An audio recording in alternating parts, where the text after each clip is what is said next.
highlights the big problems with this bill. Strange fog around the world. We have to talk about the strange fog. And I've got a movie trailer from 2007 talking about the fog and portals being opened. I'm not even kidding you. So climate change is a hoax, says the Coast Guy and Donald Trump. And we should stop paying tithes for this religion. More Liberals are calling for Trudeau to leave. That's where we're going to start. And Liberals polling at below 20%, 16% to be exactly accurate with you. So that's pretty wild stuff. So there's lots to get to. Let's get to it. First, Robin. And the problem with this is Robin is a reporter. She's been a long-standing reporter. She says columnist, Globe and Mail, formerly CBC, National Post. And she says she's talking about the woman who came up to Trudeau and said, get out of BC here, right? Yeah. Please get the fuck out of BC. Have a wonderful day, Mal. Yeah, you suck. Right? Okay, so that seemed like an interaction with somebody who's giving feedback to a politician who is ignoring their citizens, and seemed pretty normal to me, an interaction. It's pretty ballsy. Not everybody would do it, but there you go. I don't think she was unhinged. I don't think she was sounding, upset or crazy or anything like that. She was just telling a politician what she thought. And this reporter from the Globe and Mail says it's genuinely alarming how obviously unhinged people can get right up to our prime minister. I mean, he's got lots of security, etc. The question, I don't think she was unhinged at all. So that's interesting, taking that take. But it does beg the question, where's the security, et cetera, et cetera, et cetera. How come the general public can get so close to him? And if you don't think that the general public can get so close to him, then this whole event was staged for what purpose? To make people think that people hate Justin Trudeau, to buy them more time for his resignation. I don't get it. And Frank Grimes says unhinged is Trudeau flip-flopping on vaccine mandates after it was shown the vaccine doesn't help with transmission, calling an election around mandates and dividing the country and families, not allowing Canadians freedom of movement, and then illegally invoking the Emergencies Act. That's unhinged, right? Like this woman telling the prime minister that he sucks. Doesn't seem unhinged to me. It seems totally normal. Gov.exe is responding to this too. He says Liberal supporters are now outraged about how classless that BC woman was to the prime minister, but they have no issue when he attacked millions of citizens.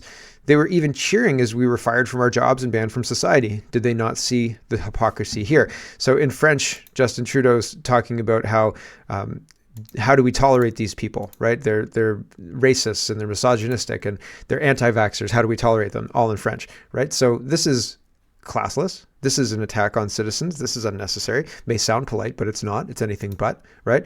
It's equally as impolite, well, probably more impolite than this one.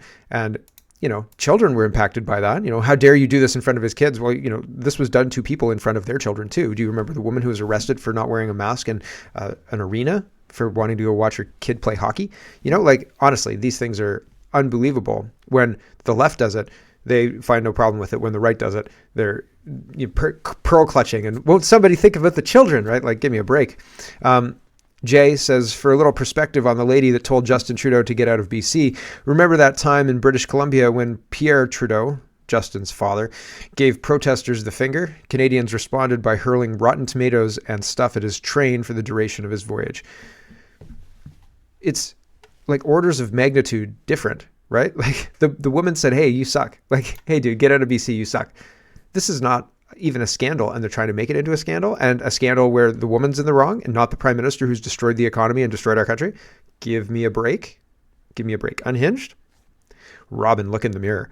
National News Watch is reporting Quebec caucus calls for Trudeau to resign. Yay! Everybody's calling for Trudeau to resign. He may lose his seat too. That's good too. Good news.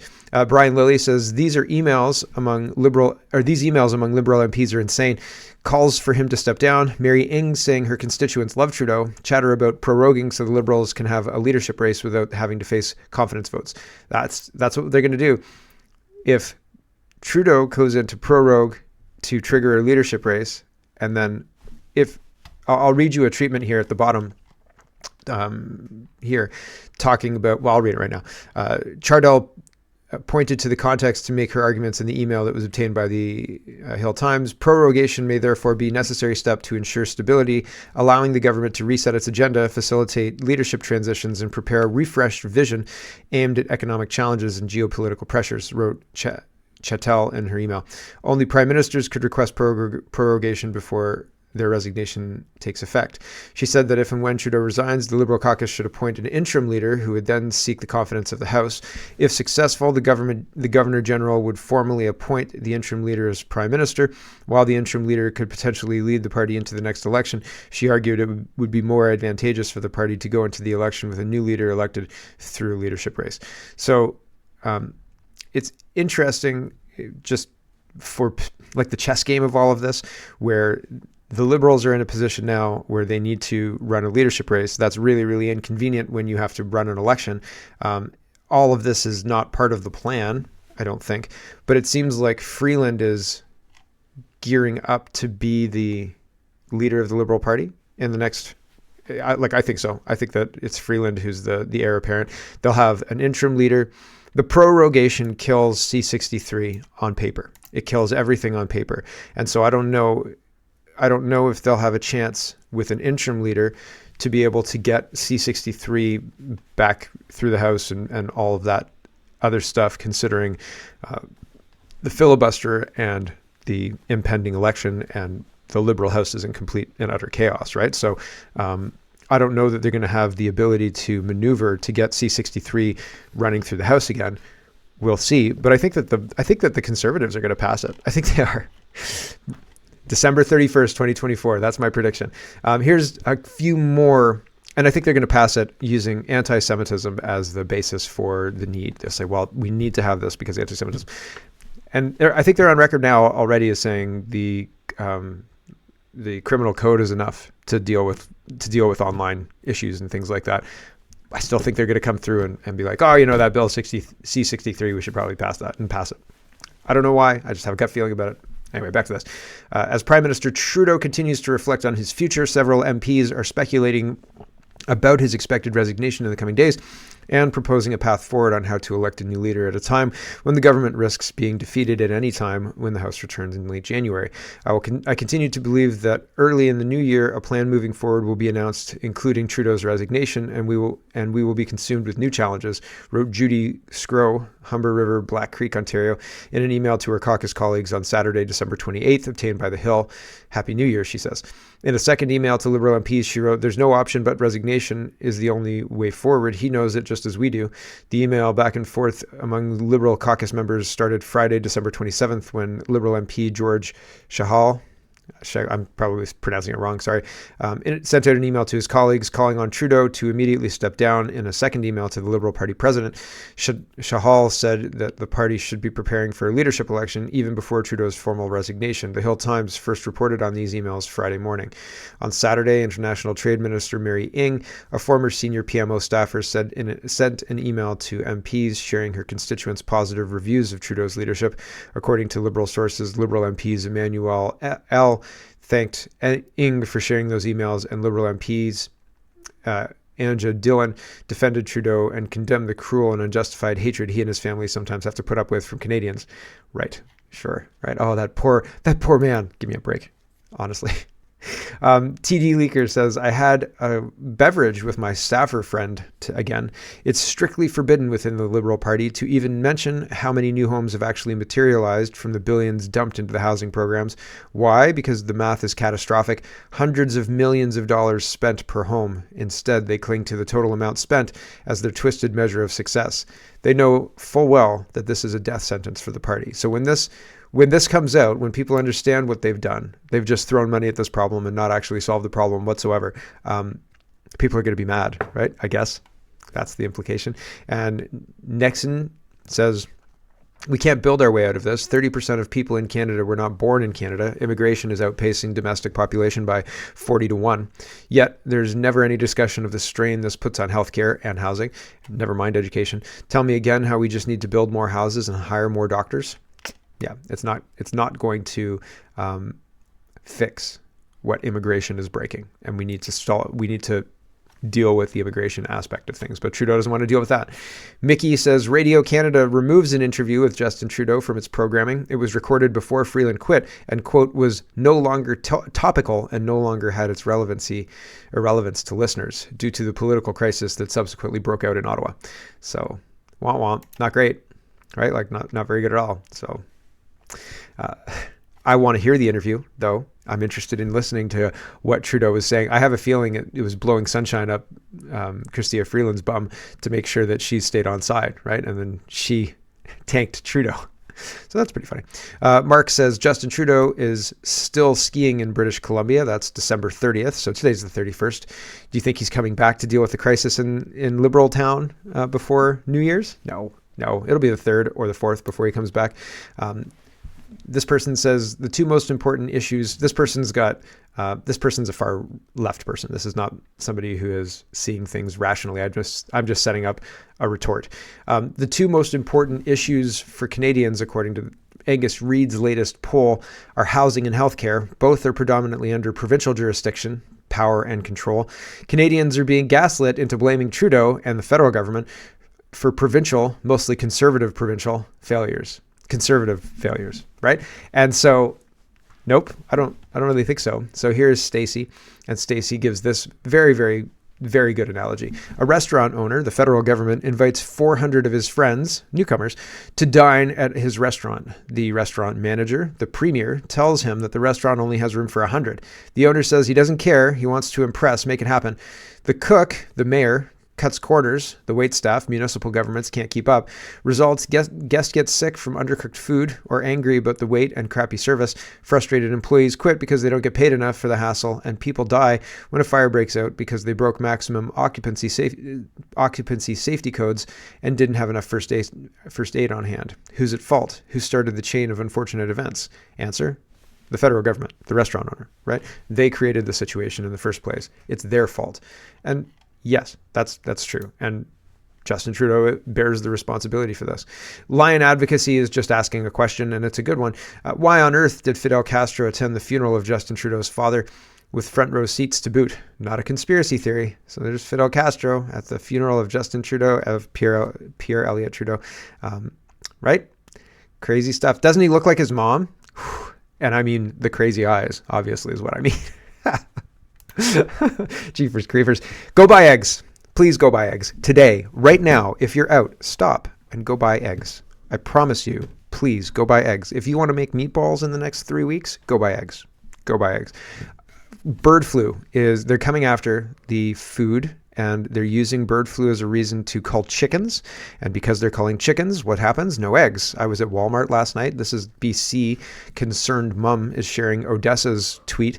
Odessa says no eggs at a Save On Foods here in British Columbia due to bird flu, according to their sign on the fridge door.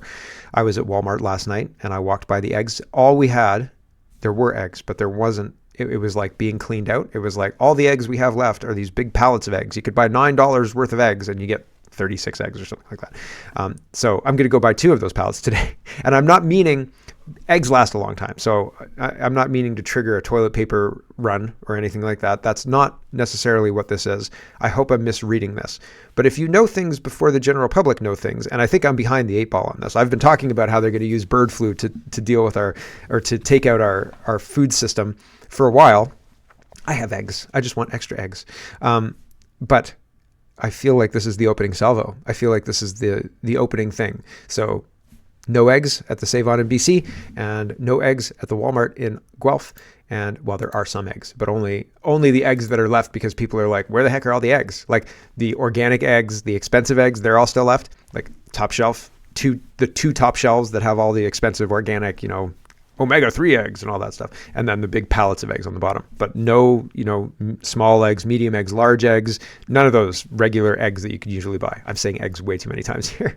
Table Salt says, I'm telling you right now, the communist style government grocery programs are coming to Canada. I think that would, if they're messing with my chocolate cereal, I swear to God. As this accelerates, fewer people will donate to food banks. because they pay with taxes, and more people will use these programs because they're paying for it, and it will spiral. So, press release: Ontario government funding helps Ottawa Food Bank sustain its home delivery program. Ontario Trillium Foundation helps sustain home delivery program. So they're going to try and take food from being this thing that is kind of run by grocery stores and the public, and it's not government run, and they're going to make it government run by just putting so much money into it that you'd be silly not to on board with the government, because you'd save half or whatever, right? Like, it's not going to be good. It's going to be bad. Let's talk about China. I mean, Alberta. Danielle Smith is ready to welcome in the Year of the Snake. She says, as we get ready to welcome the Year of the Snake, let's celebrate the traditions, cultures, and contributions that make our province so vibrant. Many thanks to the Chinese community for enriching Alberta with your heritage and values and inviting me to meet with you for an early New Year's celebration. Like, it's New Year's. Like, this was December 30th. Okay. Does she mean New Year's like regular New Year's or like a Chinese New Year's? May the year ahead bring health, happiness, and success for you and your loved ones. Chauvin says, we need to encourage a focus on Canadian culture and integration. All this political pandering is dividing and not uniting. Yeah, this doesn't do anything for me, or like, and I mean, I'm not in Alberta, so it's not really I'm not the target audience. But if I was in Alberta, I'd be like, WTF, Danielle Smith, couldn't you have like a New Year's Jubilee, or not a Jubilee, that's not the right word, a New Year's mayoral thing? It's not. Sometimes the mayors and the politicians have like an outing, and you can go, and there's cookies, and there's coloring for kids, and there's a clown, and there's things for families to do. And the politician says, welcome to the thing that we're doing to celebrate this cultural thing that we all like and share, right? Like New Year's or Christmas or whatever it is. Couldn't she do that? But instead, she goes to these events, right? And that's weird. That seems a little bit weird. And Donald says, Premier Smith is so excited to welcome in the Year of the Snake. As for me and my house, we'll welcome in the Year of our Lord, 2025 AD, right? So it's a little weird, don't you think? Very, very odd. And Wexit to USA says, Alberta statehood movement, we the people, want to be the 51st state of Alberta. So there you go. I think that if Canada were in the running to be a 51st state, yeah, there'd be like Alberta would be a state, Ontario would be a state, Saskatchewan and Manitoba would probably join Ontario and Alberta, just to simplify governance, etc. I don't know. I'm just speculating, but it's an interesting position. I don't agree. I don't think that we should abolish Canada in order to join the United States, but Donald Trump sees weakness. All of Canada sees weakness, and nobody seems to be addressing any of that. And so we are in a situation where people look at this and say, for my life, this would be better, being the 51st state, being a United States attaché or whatever it is, would be better than the arrested development that we're in currently with our current government, not allowed to develop our resources, not allowed to be prosperous, only allowed to give money to Ukraine. But I mean, like, the US is in such massive debt, Would it be better? I don't know. I think it would be awful. I think like having the political system of the United States kind of ad hoc overlaid over the Canadian system, and having governance that's in Washington, but that has nothing really to do with Canada. I don't think it would be good. Like, I think it would be overall terrible. Like with not very long, I think it would be bad. But maybe I could be wrong. And Canada's not great, right? Like we could be so much better. Like, the taxes are high, and we don't get a lot for our taxes. And the pessimism is really, really outpacing the optimism. Honestly, I have to hurry up because I want to include the fog thing in the free show. Okay. Andrew Coyne says, holy cow, the federal Liberals' New Year's Eve nightmare. The party vote intent sinks to 16%. Trudeau's approval at an all-time low. 16%. Michael says, it's remarkable how the only person surprised by this is Andrew Coyne. Nobody's surprised. I just think the only thing that surprises me about the 16% number is that it's so damn high. 16%? Seriously? What the heck is wrong with you people? It's the paycheck, I think. They're being paid by the federal government, and they're pretty sure they would never get another job that pays as well ever in their lives. So they're like, I'll vote Liberal until I can't vote Liberal anymore. Dan McTeague is responding to Stephen Taylor. Taylor says, new polling analysis has Justin Trudeau losing his own seat during the next election. The overall election loss would be the most catastrophic for the Liberals in their entire history. So good job, Justin Trudeau. You've destroyed the party. Good job, honestly. It's the only thing he's good at. Dan McTeague says, anyone still want to debate my contention this past summer that the Liberal Party is done and likely never to return to its current or past form? I hope so. But the Ontario Liberals would belie that conclusion. I think like they're trying to return to form, and not that people are listening, but somehow they're taken seriously by the media, which is ridiculous. Again, I was on the Zach Smith podcast, and the link is in the description if you're interested. It was a really good chat. It was a fun conversation, but we were talking about how the elections are rigged, basically. And if like a party like the Ontario Liberals can get a foothold with the media, et cetera, they can have a good showing. And, well, as long as they can sell it, as long as the newspapers can sell the win of a Liberal whatever, then rigging an election, people are fine with that. The only problem is getting the population to accept the fictional win, or the puppet being implemented or being put in place, right? So, and I mean, they did it with Biden. So, but yeah, it's not Bonnie Crombie, or is it Bonnie Crombie? Yeah, I think Bonnie Crombie is the current provincial Liberal leader, and they're trying to prop her up and say that she's, gaining support, and, she's really giving Doug Ford a run for his money, which is absolute nonsense. Moving on just a little bit, Pierre Poilievre is talking about Mark Carney, and he says Mark Carney's Brookfield pay remains mysterious to the detriment of all Canadians, right? So the Globe and Mail is calling out Mark Carney for having a job with the Liberal Party and a job with Brookfield, and we don't understand how he's paid through Brookfield and also working with the government, but not really working with the government because he's just working with the Liberals and not the government. So, but the Liberals are the government. So very, very strange stuff up and down with Mark Carney. Andy Lee highlights some other fun facts about Mark Carney. She says, fun facts about Mark Carney and the Bank of China from an old censored account that some of you might remember. And so Andy Lee says, Brookfield regularly takes out massive loans to acquire property, and when it does, it often turns to the Bank of China for financing. Why do we care? Because the Bank of China receives undisclosed amounts of wage supports, and Mark Carney advised Trudeau on corporate subsidies. And regulators have fined the Canadian arm of a state-owned bank. The Bank of China paid $701,000 for breaching the Proceeds of Crime and Terrorist Financing Act. There were multiple citations, including not reporting money laundering. The Bank of China received pandemic wage supports. So pretty crazy stuff going on with Mark Carney, Bank of Canada, Brookfield, China, and more. Can't wait till he takes over the Liberal Party. Wonderful. I wonder what kind of connections Chrystia Freeland has, right? Like, I wonder what kind of skeletons are in her closet. Dan McTeague is responding to Mark Carney. Mark Carney, 15 hours ago, says 2025 will be a big year for Canadians, or for Canada, when we will face many challenges. It won't always be easy, but Canadians face challenges head on. With the right resolutions, we can build the future we want and which our kids and grandkids deserve. Here are mine for 2025. So he's writing an opinion piece in the Globe and Mail. So they're trying to elevate his exposure. They're trying to shove him down people's throats, I think. And so that's interesting. Dan McTeague says, sorry, Mark, You've been a big part in steering our economy into the ground, pushing divestment from Canadian energy and the revenue it generates for Canadians, their jobs and social programs. We've had enough of your overwrought climate handiwork and ESG throttling of our livelihoods. Yeah, I agree with that, I think. And JME Sings is talking about how Pierre Poilievre is giving big giveaways to corporate masters. He doesn't give a good example, if you ask me.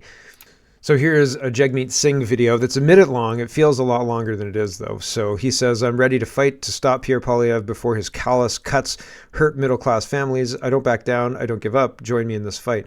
And Brian Lilly says, JME Sings says he's ready to fight Pierre Poilievre. Poilievre isn't running the government. The guy you've called weak, disappointing, not deserving of power runs the government because you support him, JME. So here is JME Sings attacking Pierre Poilievre for things he can't and hasn't and can't do. Here we go. The Canadian dream is a good job that gets you a home and a fridge full of groceries with enough left over to save for vacations. A country where we take care of our neighbors and healthcare is there as soon as you need it.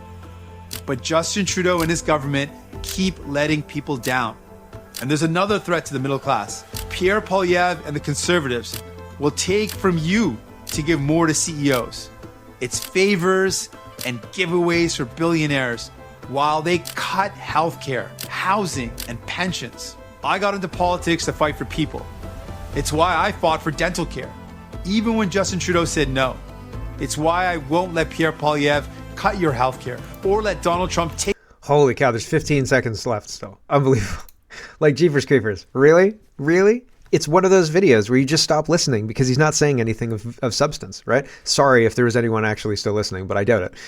So it's nonsense, right? And he says, oh, he wants to give big giveaways to Galen Weston and corporations and stuff like that, but he doesn't cite anything. And here's something that he could cite, which is interesting, but I don't think he wants to because the details about it, you would agree that a tax cut or a CCP cut, I think, would be better than paying money into a government CCP retirement plan, CPP, Canada Pension Plan, CPP.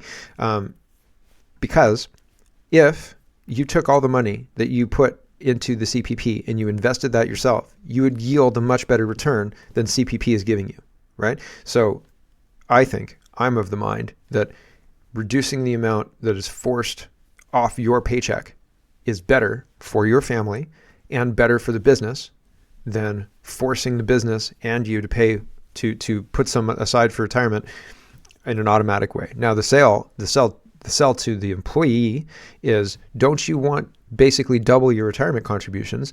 Don't you want us to force your company to do that?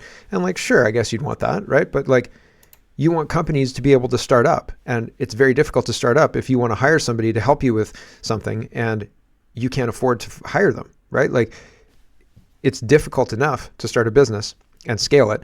It's even more difficult when it costs artificially more than it needs to, right? And that's what the CPP contributions do. It's anti-business. But JME Sings doesn't want to actually talk about that, because if he talks about a specific case, then people will break it apart and say, oh, well, when I consider everything, I'd rather do this. They don't want that. They just want you to listen to them, which is just terrible. Anyway, Pierre Poilievre, G. McThink says, Pierre Poilievre wants to reduce the CPP deductions on your paycheck. This will usher in, quote, powerful paychecks. Employers match your CPP deductions. This will be an extra $1 billion or so in the pockets of employers. Galen Weston alone will get an extra $100 million. Okay, right? Like, is that bad? I think it's worse that they got $12 million from the Liberal government for freezers, because they're a profitable company, for crying out loud. And G. McThink is responding to Joe. Joe says, if you're swallowing this load of false bullshit, you're as retarded as he is. Employers don't profit from matching CPP contributions. And he says, no, employers don't profit from CPP contributions. They match their employees' contributions. If employees don't contribute as much, employers don't contribute as much. This would mean a massive windfall for Walmart and Weston and so on, right? And like, that's accurate. He's right about that. He's not wrong. And so it needs to be brought into the conversation. But again, when it's brought into the conversation, JME Sings still loses. He still loses. He has to use bullshit nonsense and really weak language in order to convey, I'm fighting for you, while not fighting for you at all, right? So that's what's going on with JME Sings. Oh man, I'm taking too long. I'm just going to make it a longer show, and I'm going to go like this. Okay, fog. We have to talk about fog. First, we have to talk about chemtrails. Why do we have to talk about chemtrails? Because we have to talk about chemtrails. This is apparently a difficult video to find from 2006. It's 18. It should be 18 minutes. It stopped at 10 minutes, and I don't know why, but it should be 18 minutes. There's an 18-minute version on the Canada Poly Chat. And in the 18-minute long version, it's incredible. Hold on. There's a couple of things that I want to show you. But first, the intro here, we'll listen to this. Here we go. Up here, we create experiments which they can see through these persistent jet contrails as they stay in the sky for long periods of time, and they can watch the experiments. The type of chemicals they are using are aluminum, barium, strontium, and these canisters are sent up on rockets, and what they do is they superheat the canisters to create experiments in our atmosphere. The experiments can give you colorful auroras, which they talk about as being wonderful. Many times people think that the auroras in Alaska and the ones we see are normal, but there's beginning to be more and more seen across the United States and elsewhere where aluminum, trimethyl aluminum experiments to make clouds are beginning to impact us. The reason I am concerned for agriculture is that none of these experiments have any public oversight nor agricultural oversight. Our drinking water is impacted because the chemicals are now beginning to show up in our drinking water. In California, the State Department of Health drinking water tests were examined between 1970 and this year, and we found unusual spiking in barium, aluminum, strontium, magnesium, calcium, manganese, and all of these spiked at the same time in various drinking water supplies across the state of California and also in Arizona. Okay, so we'll leave that there. And hold on, I want to find another. There's another bit of it I want to show you. So give me a sec. Okay, here's another part. This is from the Telegram channel, which will spread across our skies from what they're up here on my left. This picture up here on my left on the screen looks like, which is a trail left by a jet. That trail can expand to 4,000 kilometers and last for 20 hours. This was unheard of in the early 60s and the 70s, and it wasn't until the late 1980s that there was a change and we started to have persistent jet contrails that persist. NASA studies show that part of our global warming problem could be attributed to these types of contrails and the jets that leave them. So one of the issues as we go through is, how do you like your skies, natural or man-made? And right now we are making man-made clouds, and this is trapping warmth in our atmosphere. The climate change that is produced by these jets, not all jets, mostly some non-commercial, but what happens to our skies is that we start to see the changes. The man-made clouds do trap the warmth, and they increase the humidity. This allows for pests to proliferate, diseases, molds, mildews, funguses, and viruses. This is a man-made cloud, ladies and gentlemen, and these pictures I took myself over Northern California, and this is a burst. This is where a jet left a huge plume, and then this turned in at the end of it to a burst, and this is not normal, never seen before in our county historically, and I was born and raised there. This is another picture showing the jet trail just before the burst. This is our skies, and I want. So she's talking about all of the same stuff I've been talking about, and it's quite robust. The Canada Poly chat link is the better link. I'm gonna have to download that video and archive it somewhere else, put it up on Rumble or something like that, because it's interesting that it's only 10 minutes on X. X is not a very good free speech platform.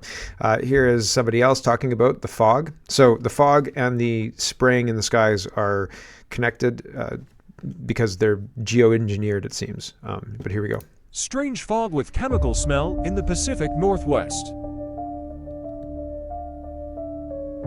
Is your city or state having strange fog? Okay, so strange fog in the Pacific Northwest in the United States. Here's another one. This guy is, I don't know where this guy's from.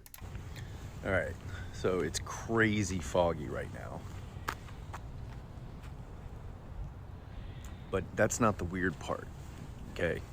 Like, number one, it's weird because as it gets later in the day, fog should lighten, dissipate, and it's really not. But the weirdest part is the taste and smell. It smells like after you set off a bunch of fireworks, and like the taste of the air is, I mean, the only word I can think of is toxic. It's super weird, and so I'm going for my walk, and it's kind of worrying me a little bit. Let me know if you guys are experiencing something like that. That's weird. Yeah, I mean, it smells not right. And I'm 41. I've been through fog. This is something different. Not fog like this. right? Here's more fog. This is another guy. Strange fog seen all over the world. Strange fog has been seen all over the world, and let's take a look at some of these clips.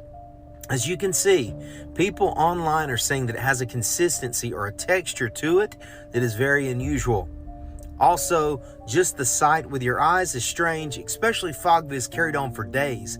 Flights have been canceled. This is not just in one state, this is all over the United States. Here's Salt Lake City, we're seeing this in Canada. So this is very unusual, and people are saying that it has a smell. It's got a certain smell to it. But people are saying that this feels very strange, like something is about to happen. Maybe there's something being concealed or hidden with this. I don't know about the something going to happen or anything like that. I also don't like the doomy music in the background. So take it all with a grain of salt, but there's some weird fog things going on. Here's more videos. Here's this one I thought was all right to watch. Looks like it's conclusive. FogVid24 is a real thing. The previous videos going viral. If you go and read the comment section, everybody's saying they were completely fine. They didn't feel anything coming on. But then as soon as they went out in this fog, whatever it is, they got a sore throat. They had to go to bed. They couldn't sleep. They were bunged up. They had migraines. They lost all their energy. And not only them, everyone in the household. There's more. That's like that's everything. They had to go to bed, but they couldn't sleep, right? Like, oh no, it's making you sleep and not sleep, all at the same time. You're constipated, you've got a sore throat, you've got a runny nose. It's got to be the fog, right? So I don't know, but everybody, all of these videos are talking. I am not. What the fuck is this? What? He says he can't see past his property line. And he's showing like video of not being able to see past his backyard, et cetera, et cetera. And so there you go. Pretty dense fog. He says it's not usual, not normal like this. So interesting. Here is one more. This is a 5G tower in Toronto, Ontario, making fog. Yellow, actually. So you can see the smoke. Maybe it's just a 5G tower on fire, but also maybe the 5G tower is making fog. Who knows? I've got a trailer. I've got a movie trailer for you. And so these people are in a grocery store when the fog hits. Okay. 2007, The Mist. What's going on? It's death.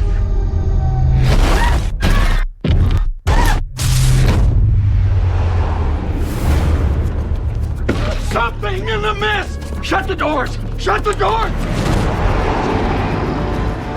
The only way we're going to help ourselves is to seek rescue. Tie this around your waist. Or four. It'll let us know you got at least 300 feet. There's nothing out there. Nothing in the mist. What if you're wrong? Then I guess that joke would be on me. He's wrong. And then later, they're trying to open portals or something like that. Here's the last little bit.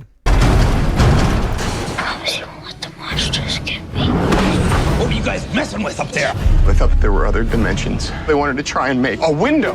Well, maybe your window turned out to be a door. Who she's gonna sacrifice to make it all better? We want the board. You try it. Okay.